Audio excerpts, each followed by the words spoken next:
皆さんこんにちは。Speak Japanese Naturally Podcast なふみです。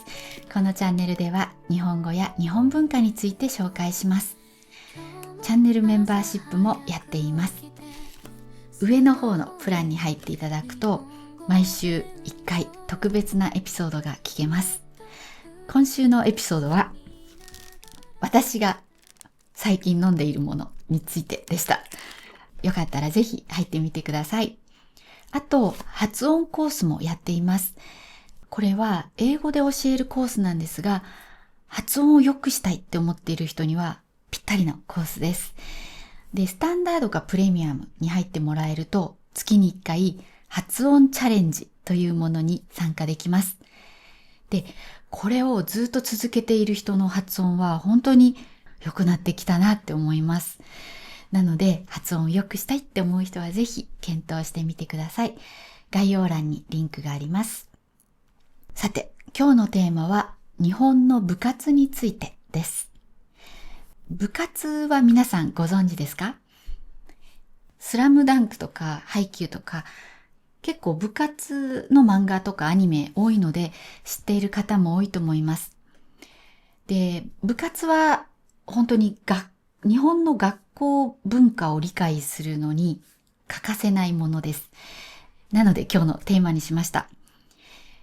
内容としては部活とは何か、それから部活にはどんなものがあるのか、で部活の楽しいところ、大変なところ、そういうことについてお話しします。で、私の3人の子供たちの部活の経験についてもお話しします。皆さんが本を読んだり映画を見たときに部活というものが出てくることもあると思うんです。そういう時に部活のイメージってこういうものっていうのが浮かぶようなお話をしたいと思います。なのでぜひ最後まで聞いてください。では最初に部活とは何かですが、これは基本的に中学校と高校でやるものです。で、部活をやるのは放課後と土日です。放課後は授業が終わった後ですね。中学だとだいたい2時とか3時に終わって5時ぐらいまで。高校だと3時とか4時に終わって、7時ぐらいまでですね。ただうちの息子の高校は7時間目がある日が週に1回だけあったんです。で、7時間目は確かね、5時半ぐらいに終わるんだったかな。結構遅いんですよ。だからそこから7時までですね。でも1日にそんな何時間もやるって結構大変ですよね。で、部活は自分で何部に入るかを選べます。だからいろんな部活を見て、だいたい中学でも高校でも、4月に入学すると、そういう体験があるんですね。で、興味のある部活入ってみて、できそうだと思ったらその部活に入ります。入るって決めたら入部届を出します。で、そこには自分の名前と親の名前、親が署名するところもあります。署名っていうのは名前書くってことですね。で、それを出して、入部することになります。だから簡単に入って簡単に辞めるものでもないです。それよりはちょっと重い。で、一度入ると基本的には3年生の夏頃まで続けることになります。で、どうしてもでも辞めたくなったらもちろん辞めることはできます。辞めて別のところに入ったりすることもできます。ただ結構部活って辞めていいのかなとか悩むぐらい学校生活の大きな部分を占めているものです。で、じゃあ部活にはどんなものがあるかなんですけど、今からちょっとうちの息子の中学校にある部活を言います。うちの息子の中学校は、1クラス3クラス、1学年3クラスなんです。で、だいたい30人ぐらいしかいないので、30人弱ですね。なんで、全部でね、1学年が88人。それの3倍だとすると、260から270人ぐらいいる学校です。で、じゃあどんな部活があるかというと、まず野球部。野球部は基本的にはどの学校にもあると思います。それからサッカー部。サッカー部も大体どこの学校にもあると思います。ただ、うちの息子のサッカー部はなくなることになりました。じゃない、もうなくなってます。今年からなくなりました。なぜならば、部員があまりにいなくて、隣の中学と一緒にやってたんですね。で、それでも部員が足りなくて、とうとうなくなることになりました。で、じゃあサッカーは日本で人気がないかっていうと、そんなことはないんです。なぜサッカー部がなくなるかっていうと、みんなクラブチームに行っちゃうからなんです。中学はクラブチームが結構たくさんあるんですね。特に山梨はたくさんあります。そう、だからみんなお金払ってクラブチームに子供を入れてます。で、これはなんでかなんですけど、クラブチームの方が強くて、指導もちゃんとしてくれます。部活は、基本的に先生が指導するんですね。先生がコーチなんです。だから、サッカーをやったことがない人がサッカーを教えるっていうこともあり得るんですね。基本的にはそれ、先生に対してもストレスだから、基本的にはサッカーをやってたことがある人が教えるとは思うんですけど、やっぱり、プロのコーチとはもう全然違うじゃないですか。だから、ちゃんと子供を上手にさせたいって思う親は、クラブチームに入れちゃうんですね。で、うちも実はクラブチームに入れてました。その方がやっぱちゃんと、指導してもらえるし、試合しても面白いからです。うまいから。で、多分そういう親が多いから、サッカー部に入る子がいなくなって、サッカー部として、部活を維持するのが難しくなって、サッカー部はなくなりました。で、これは、全国的なことなのかどうかはちょっとわからないですね。多分、サッカー部がある学校の方が多いと思います。で、ちなみに高校はクラブチームがあんまりない、クラブチームがほぼないので、この地域でも高校はみんな高校の部活のサッカーに入ります。だから高校の部活のサッカーはどこの学校もあります。はい。じゃあ、あと次ですね。バスケットボール。バスケ部って言いますね。バスケ部もどこの学校にもありますね。あとバレーボール。それからバドミントン。そしてソフトテニス。ソフトテニスっていうのは、ボールが柔らかいテニスです。軟式とも言います。中学校は結構ソフトテニスが多いかなと思います。で、高校に入ると、高校のテニス部っていうと、普通の硬いボールの方ですね。はい。で、あと陸上部。陸上部っていうのは走る部活です。走ったり、あとハードルとか、いわゆる陸上競技ですね。あれをやるところです。あと、水泳部。それから柔道部、新体操部があるって言ってました。ところが、この水泳部と柔道部と新体操は、その息子の学校全体で一人しか部員がいないそうです。だから、なんでしょうね。どういうことなのかちょっとわからないんですけど、多分、水泳も柔道も新体操も、一人でも大会に参加できるものなんですね。だからだと思います。サッカーの場合は11人いないと大会に出れないんですよね。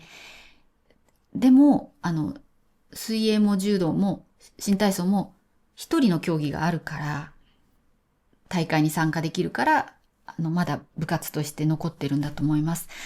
でももしこの一人の子が卒業しちゃっていなくなったりして、新しく入る子がいなければ、もしかしてこういう部活もなくなるんじゃないかなって思います。今言ったのって全部運動ですよね。で、運動の部活のことを運動部って言います。で、部活は普通運動部と文化部に分かれます。で、文化部っていうのが運動部ではないものです。で、文化部といえば大体あるのが吹奏楽部です。吹奏楽はブラスバンドですね。なので、例えば、トランペットとか、サックスとか、そういうものですね。で、あと美術部とパソコン部があるそうなんですけど、最近人がいなさすぎて、美術部とパソコン部も同じ部活になったと言ってました。でもやってることが全然違うから、どういうことだろうって思うんですけど、多分、どっちもそんな熱心に活動してないということだと思います。で、あとですね、部活は入らなくってもいいんですね。で、サッカーのクラブチームに入っている子は、部活に入ってないか、あとはパソコン部とかに入ってたりすることが多いです。で、うちの息子の場合は一応サッカー部には入ってるんですけど、あの、練習にはほとんど行ってないです。っていうかね、多分一回しか行ったことがない。それでいいのと思ったんだけど、いいみたいです。で、ただその大会になると、クラブチームに入ってる子は、学校のサッカー部から出れないんです。あの、大、大会があるとき、県の大会みたいのがあるんですね。で、その時はいろんな中学校のチームも出るし、クラブチームも出るんです。で、もし中学とクラブチーム両方に入ってた場合は、普通はクラブチームから出るんですね。そうするともうこの学校から出てはいけないんです。だからそれもあって、だったら強いチームの方がいいって言ってみんなクラブチームに行くんですよね。はい。で、中学はそんな感じです。じゃあ次、高校の部活言いますね。高校の部活はね、いろいろあります。高校って基本的に中学より大きいんですね。で、うちの息子の学校も6クラスあって、それぞれ35人ぐらいいるから、何人ぐらいだ今計算ができませんけど、それぐらいいます。で、そうすると、じゃあちょっとさーっと言いますね。まず、野球、サッカー、バスケ、テニス、バドミントン、あと水泳と水球。水泳部と水球部が一緒だそうです。水球って水の中でなんかボール使ってやる競技ですね。で、あと、卓球、それから山岳部っていうのがあります。山岳っていうのは山に登る部活のことです。で、山岳部の子たちって普段は重い荷物を持って、学校の周り走ってたりします。あと、重い荷物を持って階段の上り下りをしてたりします。だから山登りのために体力をつけてるんですね。で、休みになると、そういう山に登りに行ったりする部活です。あとは剣道部。剣道部は日本の昔からある剣道ですね。武術で。木の、竹刀って言うんですけど、竹の、なんつうんですか、刀というか棒を持ってこう、やってやるやつですね。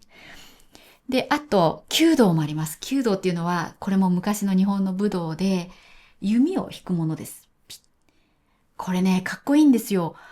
あ、剣道も弓道もそうなんですけど、袴を着てやるんです。日本の昔の着物ですね。すごいかっこいいです。あと陸上部があって、あと柔道部もあります。あと学校によっては、スキー部とかカヌー部があるところもあります。とか、あと他にもいろいろね、その地域でできるものがあるところもあります。あと、乗馬部とかあるところは、それを聞くとお金持ちの学校かなとかちょっと思ったりします。あとですね、ちなみにうちの息子の学校はカヌー部とか乗馬部とかありません。スキー部があります。で、あと、じゃあ文化部の方は美術部、それから吹奏楽部、吹奏楽、さっき言ったブラスバンドですね。あと音楽部っていうのがあって、あと軽音楽っていうのもあります。これ多分軽音っていうことも多いと思うんですけど、軽音っていう漫画かつアニメありますよね。何かっていうと、クラシック以外のポピュラー音楽のことなんです。だからバンドやりたいって思う子は、この軽音部に入ります。で、あと、書道部。書道は字を書くものです。で、あとは茶道部。茶道部はお茶を立てるとこですね。あと、演劇部。これは劇をするところ。そして文芸部。多分これは、小説書いたりする部活だと思います。あと、写真部。そして、放送部。放送部はアナウンスの練習とか、そういう訓練をするんだと思います。あと、ダンス同好会っていうのがあります。何々部以外に同好会とか何々研究会みたいなのもあったりします。これは、部活ほどちゃんとしたものって認められてないけど、部活と同じような扱いになってます。で、あとイラスト研究会っていうのもありますね。息子の学校は。これ多分、絵描くんですね。あと、調理研究会っていうのもあります。お料理するんでしょうね。で、こういうのは本当に、いろいろですね。で、多分ね、ダンス同好会とかイラスト研究会とかは、生徒が作ったものだと思います。自分たちからやりたいって言って、新しく作るとよくこういうなんとか研究会ってなったりします。そう、あと、こういう部活に入らない人は、よく帰宅部って言います。帰宅は家に帰るで、部は部活の部です。だから本当はそんな部活はないけど、部活に入ってないってことを言うときに、帰宅部に入ってますっていうことがあります。本当は入ってないです。帰宅部っていうグループはありません。で、部活のいいところは、友達ができるっていうところですね。一応みんな興味のある部活に入りますよね。だから、なんとなくそういう興味の方向が同じわけです。そうすると友達になりやすくなります。だから、親としては、娘も中学、高校になるときに、部活は絶対入った方がいいよ、みたいなことを言いました。中学の方の部活ってそこまで本格的じゃないんですけど、高校の部活って、ものによっては結構本格的になったりするんですね。なので、うちの子たちは上の二人、本当に入ってよかったなって思ってます。娘は高校の美術部に入ったんですね。娘は中学でも美術部だったんですけど、中学の時は、ちゃんとした先生もいなくて、何も教わらなかったらしいんです。で、ただ好きな絵を描いてた感じで、つまんなかったって言ってました。でも、高校の美術部は違いました。で、特にね、その娘の行った高校の美術部って有名だったんです。娘が小学生の時にもう絵が好きで絵が上手だったんですね。そしたら先生に、あそこの高校の美術部はね、すごいから絶対行くといいよって言われたぐらい、その高校の美術部は有名でした。で、それはもうすべて先生のおかげだったんです。部活の先生のことを部活の顧問って言います。監督みたいなものですね。それを顧問って言います。で、部活の顧問の先生が、本当に熱心な方だったんですね。で、先生自身もそういう芸術家でした。で、先生は絵も描くけど、どっちかっていうと、何かこう、物をね、作る方だったんです。立体って言うんですけど、そういう立体のものを作るのが、すごく、上手っていう言葉をプロに使うのは正直失礼なんで、上手でって言うと良くないんですけど、素晴らしい作品を作る先生でした。で、自分自身も作るし、生徒の指導にもすごく熱心だったんです。その先生は、例えば自分でバスを出して、娘たちを、ちょっと遠くの美術展とかにも連れてってくれたりもしました。あとは、夏は合宿をしたりして、みんなで作品作ったりもしたんですね。とにかくやっぱり娘はクラスには友達がいないとか言ってたんですけど、もう部活が楽しくて学校に行ってたみたいです。で、娘は最初、美大は目指してなかったんですね。美大って美術系の大学のことです。でも、その部活の先輩たちが美大を受けて合格してる。で、そういうことを、仕事にしてる姿を見て、自分もそうなりたいなって思って、美大に行きました。だから本当に、娘の場合は、部活のおかげで、高校生活がものすごく充実したものになったと思います。で、高校の芸術祭っていうのがあります。毎年あるんですけど、そこにいろんな学校の美術部が絵とか作品を出してきます。もう、そうするともう明らかに、その高校だけずば抜けてるんですね。だから指導者の先生でこんなに違うんだっていうのは本当に実感しました。で、上の息子の方は高校生になった時にサッカー部に入りました。で、そのサッカー部は、これからサッカーを強くしようってしているサッカー部でした。高校は大きく分けて、公立高校と私立高校に分けられます。公立っていうのが県とか市の作っている高校。で、もう高校の場合はほとんど県が作ったものが多いです。で、私立っていうのは私立のことで、私っていうのがプライベートという意味なので、県とか市が作ったものじゃないのが私立ですね。学費とかが高い学校です。で、そういう私立のサッカーが強いんですね、基本的には。なぜならば私立は、結構いろんな地域から生徒をスカウトしてくるんです。で、寮もあります。で、遠くから来た子たちは寮に入ってサッカーをしたりするんですね。サッカーの場合は。だから、私立の学校って強いんですよ。そんな中、息子の行った公立高校は、これからサッカーを強くしようっていう高校だったんですね。で、それまで強い学校で教えてた先生がコーチとして引き抜かれてきて、息子の学校に来て1年目っていう時に息子もその学校に入って、そのサッカー部に入りました。で、そのおかげもあって、その息子たちの学校、県の大会でベスト4まで行くぐらい結構強くなりました。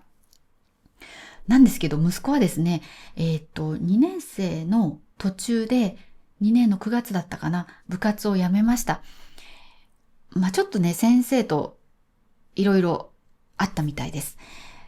で、息子が言ったのが、もうこのまま続けてたら、死にたくなっちゃうって言ったんですよ。で、私それ聞いて、もうそんな気持ちになるんだったら、もうすぐやめてって、もうやめて、全然やめていいからやめてって言って、息子はやめました。ただですね、息子はかなり悩んだみたいなんです。やめていいのかなって。それが逃げることにならないかなとか、みんなにどう思われるかなより、逃げることにならないかなっていうのが気になったみたいですね。その嫌なことがあったら、逃げてばっかりいたらダメじゃないですか。で、嫌なことがあっても、頑張っていかないといけない。みたいな考えがやっぱ基本的にあるんですよね。だからやめていいのかなってすごく悩んだみたいです。で、それぐらい部活って結構重いものなんですね。で、しかも、そのサッカー部は真面目なサッカー部だったので、練習もものすごくきつかったんです。週に6日練習があって、休みは月曜日の放課後だけ。放課後っていうのは学校が終わった後ですね。土日も基本練習があるんですね。で、それぐらいなんか熱心にやっているところをやめるっていうのは余計その決意が必要だったみたいです。適当にやってる遊んでる部活とかもあるんですね。サッカーもそんな強くない学校だともういつもサボってるとかね、週に1回ぐらいしか行かないとかよくあります。で、そういうとこだったら逆に多分やめやすいと思うんですね。でも、みんなが一生懸命やってる部活を自分が辞めるっていうのはやっぱ結構、決意がいることなんです。やっぱなんとなく、脱落するっていうか、こう、ドロップアウトみたいな、そういうイメージがあります。だから、息子はすごく悩んでたみたいで、でも、やっぱりもう辞めたいって思って親に言ったということでした。でも、それすぐ辞めなって言って、でもそれもね、先生になんて言おうとか、すごい悩んでました。で、あと、いつ言おうっていうのもすごい悩んでました。それぐらいね、重いものなんです。その時、私自身は、その、サッカーをやめて、友達は大丈夫かなって、それが心配だったんですね、私。友達関係がちゃんとうまくいくのかなって。で、そんなにクラス面白くないって言ってたし。で、ところが、辞めた後、そのクラスの子たちと本当に仲良くなったんですね。なんか今までサッカー部で時間がなくて、全然、話とかもあんまりしなかった子たちと話すようになって、仲良くなったって言っていい5人グループみたいのができて、今も仲良くやってます。本当に安心しました。で、あとそう、元の部活のメンバーとも、仲良くしてて、その後、彼らがそれこそベスト4取った大会とかも、息子も応援に行ったりしたし、休みの日は一緒に勉強してたり、そう、一緒に塾にも入りました。だから、そっちともいい関係で、新しい友達もできて、本当に良かったなって親としては思いました。で、今度下の息子が高校生になるんですけど、息子はどうしようかなって言ってるんですね。で、息子が行くのは、その上の息子が行ったサッカーの強い高校ではありません。まだ受けてないんですけど、これから受けるのは、サッカーはそんな強くない高校なんですね。それでサッカー入るのどうしようかな、みたいな感じだったんですね。多分そんなにサッカーが好きってわけでもないんだと思います。ただ運動はした方がいいんじゃないかなって私思ってて、あとやっぱ友達を作るためにも入った方がいいんじゃないかなって私は思ってるんですね。で、一応それは言ってます。で、どうするかを決めるのはまあ息子なので、何部に入りますかね。私はね、弓道部とかかっこいいんじゃないかって思ってます。まあでも何部に入ろうとも、それは息子の選択なので、何部でもいいと思っています。が、運動の方がいいんじゃないってなんかやっぱね、言っちゃいますね。なんかね、若いうちって運動不足って良くない気がするんですよ。特にうちの息子とか体を動かすの好きなタイプだから、やっぱね、ちょっと部活とかで発散した方が、エネルギーを発散した方がいいんじゃないかと思ってます。発散っていうのはこう出すことですね。そう、だから部活っていうのはそういう友達作りの大切な場でもあります。で、あと、やっぱそういう人間関係を学ぶ場所でもあります。あとですね、その上下関係を学ぶ場でもあります。特に運動部は上下関係が厳しいですね。先輩後輩の関係が厳しいです。だから、小学校の時に同じサッカー部に入ってて、おい、りょうすけとかって、一個上の子を呼び捨てにしていたとします。呼び捨てっていうのは、りょうすけくんとか、りょうちゃんとか、そういうくんとかちゃんとかをつけないで、あとさんもつけないで、りょうすけって呼ぶのが呼び捨てです。でそうやって小学校の間は上の子でも呼び捨てしてたりもしますが、もう中学に入った途端にそれができなくなります。で、高校はもっと厳しいですね。で、なので、もう先輩って呼ぶか、っていうかですね。あとそうじゃないとしても、例えば同じサッカー部の先輩とすれ違ったら、おはようございますって挨拶するとか、なんか部活によってはかなり厳しいみたいです。そういうの体育会系のノリって言うんですけど、ちょっとね、そういう体育会系なのは私は苦手ですね。でも多いと思います。あと、ちょっと部活関係の言葉を説明すると、朝練っていうものがあります。朝練は朝の練習のことです。特に運動部とか朝練があるところが多いですね。あと、吹奏楽部とかも結構朝練があるところ多いです。朝の練習してから1時間目の授業に行くことになります。そうすると、家出るのが早いんですよ。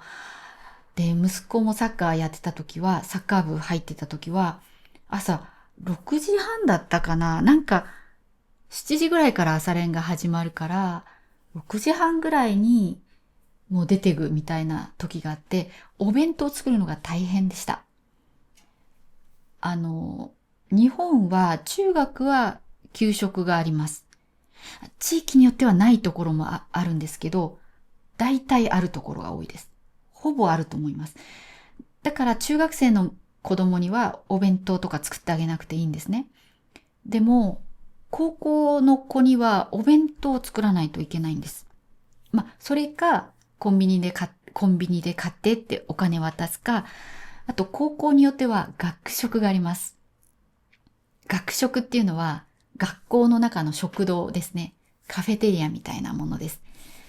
そういうのがある学校だと学食で食べることもできます。で、うちの息子の学校には学食がなかったんですよ。娘の学校にはあったのかな。ちょっとはっきりしないんですけど。基本お弁当作ってました。そう。だから、その部活の朝練がある日はもう親も大変でした。ある日はっていうか基本部活朝練あったんですね。だから大変でした。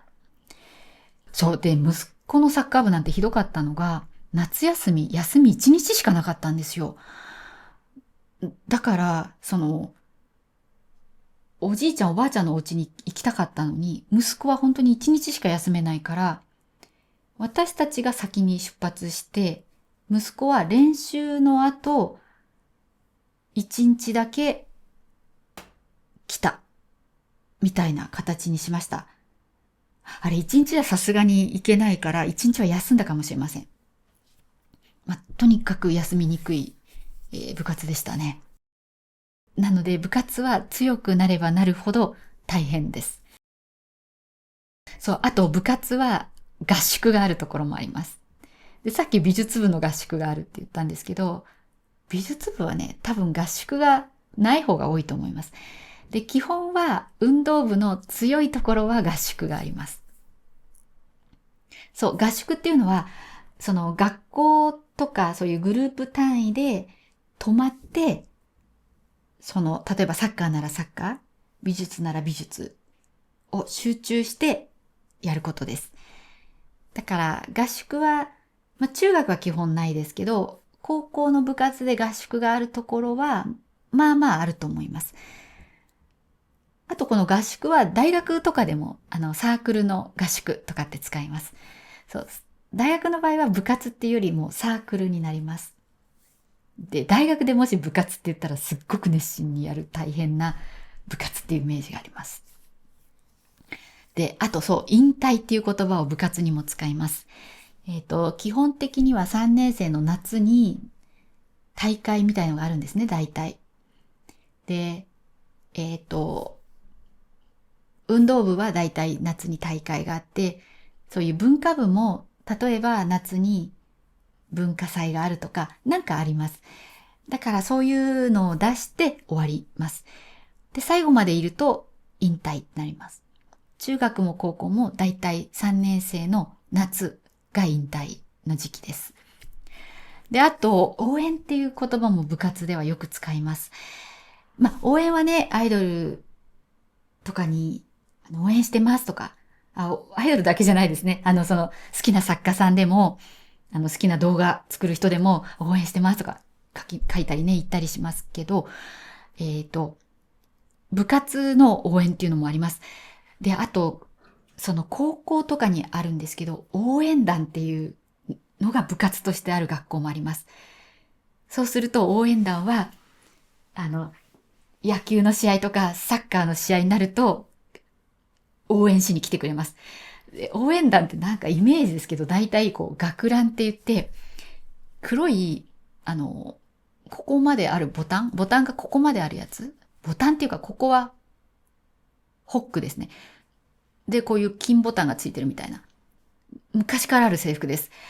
あれを着て、鉢巻きとかして、白い手袋はめて、なんか、フレー、フレーとかってやるやつ、やってます。で、あと太鼓とか叩いて、どんどんどんどんどんどんとかってやります。よくね、うちの近くの高校が応援団があるんです。で、その高校の前通ると応援団が練習してます。どんどんどんどんどんとかって。で、さっきその部活が長くて大変、休みがなくて大変っていう話しました。で、最近では週休2日を取り入れるところとかも、増えてきているそうです。あとですね、外からコーチを呼んだりすることも増えてきてます。さっき学校の先生が教えるっていう話をしました。で、基本的には多分今でもそれが多いんですけど、経験してない人が教えなきゃいけないこともあるんですね。で、それって先生にとってすっごいストレスだと思うんです。逆に、高校野球を教えたくて先生になったとかいう人もいます。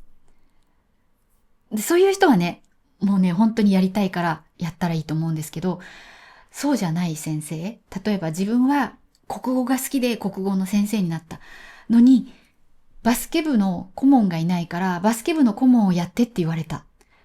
多分これものすごくストレスだと思うんですね。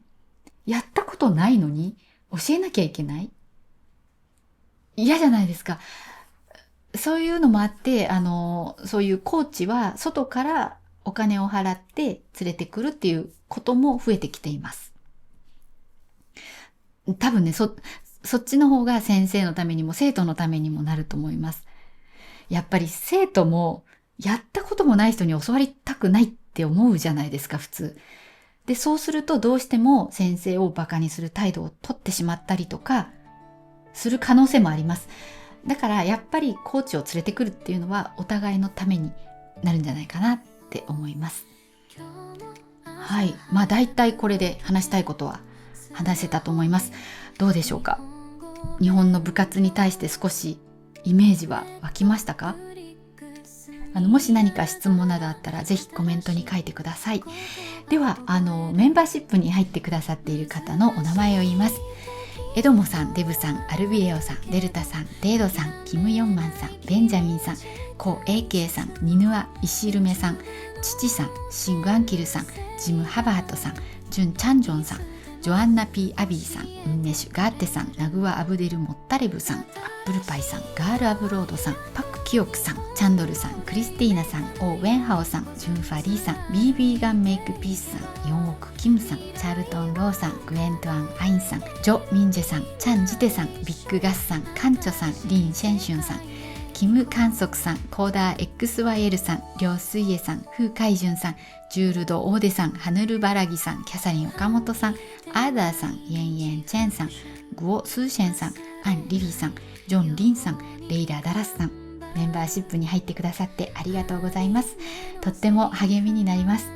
この次のメンバーシップの動画では私の部活の経験についてお話ししたいと思います。入ってない人もよかったらぜひご検討ください。今日も最後まで聞いてくれてありがとうございました。この動画が良かったら高評価、チャンネル登録、そしてお友達にシェアをお願いします。ではまた次の動画でお会いしましょう。